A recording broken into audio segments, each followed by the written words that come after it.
Welcome to in front of me Samsung Galaxy Tab A8 2021, and I'll show you how to mute ringtone volume of this device. So first we should go into the settings application and then click here on the sound section.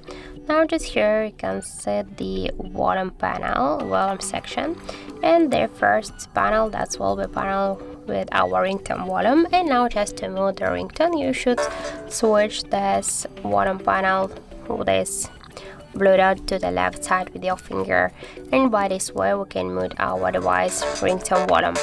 And also we got the second way how we can do that, but first be sure that here in volume button control you get turn off the switcher, because if the switcher will turn on you will change the media, not ringtone.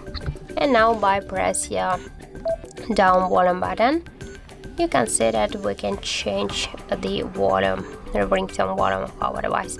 And also we can do it by third way, just by swipe this volume panel to the down with our finger.